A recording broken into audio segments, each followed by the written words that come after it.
Hey, how's it going everyone? I'm back with a new video today and I just want to be making a tier list of where I see all the Overwatch 2 characters as far as the meta stands right now. Firstly, the role I'm going to be starting with is DPS, as that's the role I'm most comfortable with. It's the highest rank I have in Overwatch 1 and I'll be carrying that into Overwatch 2. So if you guys are ready, let's get started. The first character I'm going to be starting off with in the DPS role is going to be Ashe. I personally think that Ashe has a great kit with her dynamite and her shift ability, which gives her really high mobility and her high damage output when she hits headshots and even body shots then. With her ultimate being Bob, he offers great knockup potential and disruptability to the entirety of the enemy team. He has aimbot and he provides great damage.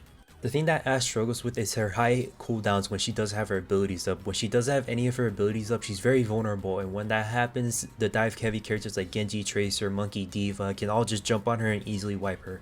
So while she's not exactly meta, I'm going to be putting her A tier just for having just a very strong kit in the DPS role. The next character going on the tier list is going to be Bastion. Now with Bastion, his rework was really great for him. He really needed the rework. The issue is his lack of mobility and how easily counterable he is. With the DPS meta like Genji, Tracer, he's easily diveable and he just gets countered easily by those characters, as he's very easily readable, and even with his ironclad passive, he still gets easily jumped on. His grenade is very lackluster, has very low damage. His ultimate is okay, but is very readable and he only gets 3 shots with that. So at the end of the day, I don't think Bastion is horrible, but he could be better. So for that reason, I'm going to put him in the C tier. Next on the line is Cassidy. I really like Cassidy myself. I used to main him way back in Overwatch 1. He has very high damage, and with his new ability being a sticky grenade that homes around corners, it's really great, but the problem is his lack of mobility. With him losing the ability to CC high mobility characters like Genji and Tracer, he loses a lot out of that. Along with the tank meta not really being his favor and his lack of mobility, he easily gets stomped by these characters, and for that I'm gonna put him in the C tier. Next up is Echo. Echo, I believe, is a very great character, but with the nerfs to her ultimate, it has dropped her down a little bit. She's nowhere near as impressive as she was in Overwatch 1, but the simple fact that she's able to clone another tank and bring a double tank into the fray, I feel like is a very strong ultimate, and her high damage kit along with the ability to fly, she gets to the B tier. Next up is Genji. Now Genji, as we all know in many of her games, he's very oppressive, especially with the lack of CC in the game and very little stuns now. Genji can just be all up in your face. He has very high mobility, a great ultimate to pair with a lot of different types of ultimates out there. With there being way less CC in Overwatch 2 compared to Overwatch 1, Genji is nearly unstoppable now. He has just amazing mobility compared to half the DPS roster now. I feel like easily Genji fits into the meta. His high mobility fits in a lot with the dive characteristics right now, and his combo potentiality is just really through the roof, and especially with the right hands, Genji is a monster. Next character I'm going to be talking about is going to be Hanzo. With Hanzo, he's a very great character. He has some of the highest burst damage in the game. The problem with Hanzo is that he doesn't have a lot of mobility in his kit along with a lot of the other DPS roster. If a tank or a DPS were to jump on him, get all up in his face, he easily dies because it takes a while for him to charge his arrows, and if he misses his storm arrows, he really has nothing. All he has is a wall climb and his leap ability. I don't think Hanzo's a terrible character. I just think with the given meta right now, he's not really just on par with the other characters right now. If the meta were to change, he should go up a bit, but right now Hanzo is at least a C tier. Now we talk about Junkrat. Junkrat has some great damage and some pretty decent mobility for what he has given 2 concussive mines. But the problem is that with the meta and how easily counterable he is with Zarya and Diva, he's just gonna feed them or just not do anything at all. Especially with how easily counterable he is to like a Pharah or just a high mobility character in general. If the person knows what they're doing, they're gonna easily counter that Junkrat, and the Junkrat is just gonna be doing nothing. And with Junkrat's ultimate, Riptire, it's always been the same. It hasn't really changed that much, and it's still very easily counterable. It's not hard to run away from it or even shoot it.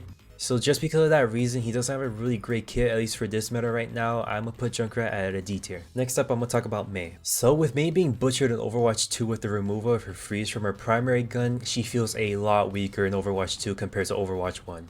Along with that, dive meta is just not for Mei. She has nothing right now in Overwatch 2 that could really counter dive meta. All she could do is her stall capability. Like I said before, without her freeze, she's a lot weaker. She does have some decent damage, but with the supports in Overwatch 2, they just out-hear her damage potential. It's not really going to get a lot of value with her ult nor her wall, because with the mobility characters, they can either climb, go around it, or just jump out of her ultimate altogether. And if you were to pick a Mei against a very high mobility comp, I feel like you would just be doing absolutely nothing against them. So for that reason right now, I'm gonna put her in D tier along with Junkrat. The next character up is gonna be Pharah. So with Pharah, she has some great mobility and is one of the strongest flying characters in the game. She has some of the strongest DPS on the DPS roster, and when with a pocket mercy, she is really strong. But that is just the issue. She needs a pocket mercy to help her get really effective. Along with that, Pharah is easily countered by some hit skins like Widow, Soldier, Cassidy, and when they have that on the other team, she really can't do much. The best bet is for her to play around the terrain of the map, but it's very map dependent as well. Of course, in lower elos, Pharah is going to be a stomper, but in the higher meta where people can actually aim a little bit better, I think she's at least a C tier character compared to some of the others. Next up is Reaper. So with Reaper in Overwatch 2, with there just being way less CC in the game, Reaper is a lot more playable compared to Overwatch 1. He has some of the strongest up close damage and is an absolute tank buster. With Reaper's kit, he has a lot of survivability and decent-ish mobility with his teleport. What really lies in Reaper is his high damage up close and somewhat of his ultimate. It's a lot harder to stun Reaper out of his ultimate now, especially with the nerfs to CC in general. The only thing that's really stopping Reaper from being like a meta tier pick is just his lack of mobility again, and with the fact that D.Va and Zarya is the meta, it's really blocking him from really being a meta tier character because those two characters really counter Reaper in general. But that's not to say that Reaper is a bad character, because honestly Reaper is an A tier character. If it just wasn't for those two tanks, he would be absolutely god tier. Next up is Soldier 76. With Soldier 76 in Overwatch 2, with there being one less tank now, no double shield or anything like that, he offers some great damage potential. He has okayest mobility with his sprint and healing capability with his E. The issue is once he gets dove on, he can't really hold himself up compared to some other characters, and just in general his kit is very basic compared to some other characters, and while someone with great aim could get great potential out of him against like some mobility characters like Pharah or Echo, at the end of the day he doesn't really bring much. His ultimate is easily counterable by just running away or just shielding in front of him, and with pretty average damage he really doesn't feel like he's doing much compared to like heroes like Genji or Tracer. So for that reason I'm gonna be placing Soldier 76 at B tier.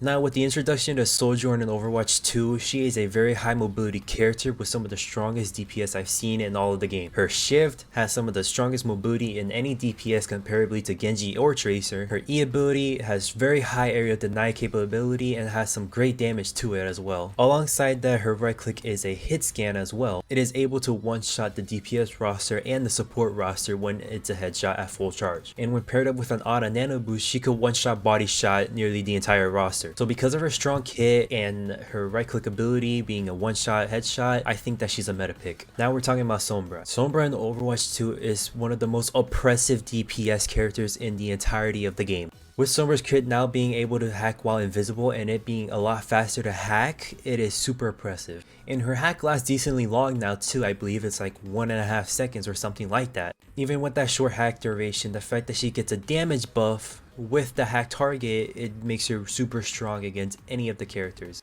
She is very easily able to dive in the backline and pick off the supports and the DPS by herself. And with her ultimate comboing with almost nearly the entire cast of Overwatch 2, she could shut down and wipe an entire team just on herself, and the fact that her ultimate can take 50% of the enemy's health away too makes it even stronger. So Sombra easily jumps to the meta tier as far as Overwatch 2 meta concerns me. Now we're up to Symmetra. Symmetra's kit has just been lackluster since Overwatch 1, even with the countless rework she's gotten. She really doesn't offer much, maybe on control point on Lijiang Tower. Other than that, she really has nothing to her kit other than her teleport as well, and for that she's getting a D tier. Next up is Torb. I feel like Torb has really gotten a lot better since Overwatch 2's came out. His E is like a lifesaver, it gives him extra health as well, which is very important, and his turret is great denial for squishies like Tracer and Genji and Sombra. The issue with Torb is, again, the tanks like Zarya and D.Va easily counter him, and then once they're on top of Torb, the rest of the DPS and team come in and easily wipe him from the earth. His saving grace against some of these tanks is his high shotgun potential with his right click ability on his main weapon, but other than that, there's really nothing much to it. So for that, he's getting a C tier in my book. Next up is Tracer. With Tracer, she is obviously one of the highest mobility characters in the game with her 3 blinks, and with the proper aim, she's able to one shot half the entire roster at 200 HP with her combo. The issue with Tracer is she could get countered by D.Va with her peel and Zarya for her peel as well, saving the backline her supports, which Tracer really needs to get a pick on for her to really stand in the meta. Other than that though, I'll be giving Tracer an A tier. Last but not least is Widowmaker. Widowmaker, of course, in the right hand is some of the strongest DPS in the game, but with some of the tanks oppressing her like D.Va, Zarya, and Monkey as well, she becomes a B tier character really quick. Now I'm going to be moving on to the support characters, and firstly I'm going to be starting with Ana. Ana in Overwatch 2 is a great fit because she only has to worry about one tank now instead of two. Ana's a great and strong character. She has a great kit with her anti-heal nade and her sleep dart as well as her nano boost. But for that reason I'll keep her at the A tier though. Next character for me is going to be Brig. Me personally, I think Brig could be really strong against dive. Now I know in Overwatch 2 she doesn't have her stun anymore, but I still think she's a very decent tank healer. She has great peel potential for her other support, and with her being able to proc her rally constantly, it offers great healing for her team, as well as her support that she's trying to peel for when she gets dove on by some of the DPS or the tanks. So for me, I know this might be a little controversial, I'm gonna put her at the A tier. Next character I'm gonna be talking about is Baptiste. Now Baptiste himself is a great healer. His only issue is it's really hard to heal his teammates when it's a dive team. When your team comp is a dive heavy team, it's hard for them to stay grouped up together, and it's harder for him to hit his healing shots. Along with that, his immortality feels a lot weaker than it was in Overwatch 1, and his ultimate, at least for dive, is not that really great. So for that reason I'm gonna leave him at C, although he's not that bad of a healer. Next up is going to be Kiriko. Now with Kiriko being the newest character in Overwatch 2, she has a very strong kit, with her shift ability being a teleport that's on a very generous cooldown and has an amazing range to it. Alongside with that, when she teleports she becomes immune for a brief moment, and with her E, her Suzu, she's able to cleanse her entire team and make them immune to all sorts of damage and CT. Kiriko easily makes it to the meta tier. Next up I'm going to be talking about Lucio. He has great rallying potential to bring everyone on the team to fight at once. With his speed boost, he's able to get his team into the backline and easily destroy the supports. And on top of that, with his ultimate, it's not allowed to be cleansed, anti-nated, or any of that sort. So it's really good to counter against like nano blades. So alongside with Kiriko, I'm going to be putting Lucio in the meta tier for the supports. Next up is Mercy. The problem with Mercy is she's very niche, and with the current meta right now, she doesn't really provide much for her team. Her healing is very lackluster. The only thing she really has is her power boost, but even that's reserved for characters like Pharah and Ashe to really get the true potential out of it. And with those characters not really being too high in the meta, there's really no point in running a Mercy other than for maybe a res. For that, her niche role, I'm gonna be putting Mercy in the D tier. Right next to her, I'm gonna be talking about Moira. Moira hasn't really seen any changes in the Overwatch 2 release. She offers some great healing potential along with damage potential, but when you have a Moira on your team, it's a bit hard for them to get the true potential of her healing, simply because most of your team is going to be scattered considering if you're playing dive characters. So for that reason, I'm going to put her at the C tier just above Mercy. Last but not least for supports is going to be Zenyatta. Now with Zenyatta, what really carries him in this tier list is going to be his Discord Orb. It provides a great debuff just for the enemy team in general, really allowing your dive heroes and your tanks to really get in and do some damage to the enemy team. But what really hurts Zen is his lack of mobility, with his only saving grace being his kick. So with that, I see him being a B tier support. Now we're on to the tanks. I'm gonna jump immediately to the meta tanks. First off is gonna be Zarya. Zarya right now is easily one of the most oppressive tanks in the game. Her having two bubbles really makes her peel potential through the roof, and her when she's at maximum charge having some of the strongest damage in the game really brings her to the front of the meta. She's easily able to save her supports and DPS to really go in there and do damage, and it really feels like her bubbles are on a short cooldown and she feels almost unkillable half the time. So easily Zarya becomes a meta tank right now in this meta. Alongside with Zarya, I'm going to be talking about D.Va. Alongside with D.Va having great mobility, she has her defense matrix, which is great damage mitigation in general and offers a great peel for her supports and her DPS. Having some great one-shot combo potentiality with her rockets and her weapons shooting at the same time, you can really one-shot any of the support characters and DPS characters in the roster while mitigating some of their damage too. And for that, I'm going to be giving D.Va a meta tier list. Next up, I'm going to be talking about Orisa. Now me personally thinking if Zarya wasn't really meta, I'd say Orisa will be taking her place instead. Orisa when played right is a really oppressive tank hero, with the ability to stun with her javelin and her being able to really push the enemy team out of the way with her spinning javelin ability. She offers some great damage burst, her shift allowing her not to receive any headshot damage, as well as making her gun not overheat as fast. It's a really strong pick. But for that, I'll be giving Orisa an A tier rating. Coming up next, I'm going to have Sigma. Now with Sigma, he has a shield which really is great for the team and it offers some great support, along with him having a pocket defense matrix and his rock having some really high damage burst potential and one-shot capabilities. But with some of the buffs he got, it does make him a kind of a counter to dive itself. But even with some of the beam characters like Zarya and Winston, they're able to mitigate some of his healing and his shield in general. He also doesn't have the greatest peel potential for his supports. So for that, I think Sigma could go in the A tier, but like on the very low side of it. Next up is going to be the second mobility tank, is going to be Winston. I'll put Winston at the A tier. Next up is going to be Wrecking Ball. And for that, I'm going to be putting him on a low C tier. Next up, I'm going to be talking about Reinhardt. With Reinhardt right now, he's a bit in a weird spot. He's being overshadowed by Zarya as the better tank right now because of his low range and not really great peel potential for his teammates. All he can really do is hold the front line, throw some fire strikes, and maybe charge in every now and then. But it's not to say that he's a bad character, it's just right now it's a really dive heavy meta, and with Zarya being as oppressive as she is, he's not the greatest tank right now.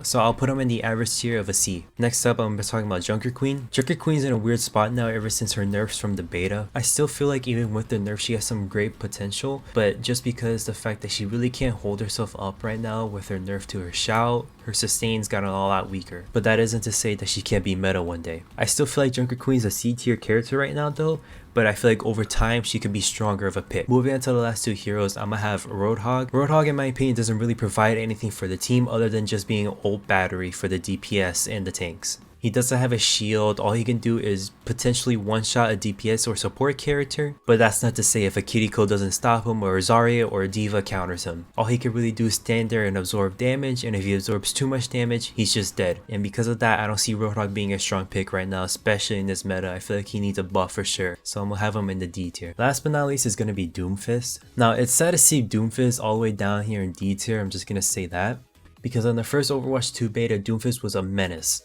But with where he's at right now, you feel like you're barely doing any damage to the team with your rocket punch and your shift ability. And now with his block ability, it kind of feels like everyone just shoots at you, and even with the damage reduction, you still are just gonna die. So it kind of pains me to put him all the way down here, but I have to unfortunately, because Doomfist is really not that great. He is easily one of the weakest tanks or characters in the game. So for that, Doomfist is going into the D tier.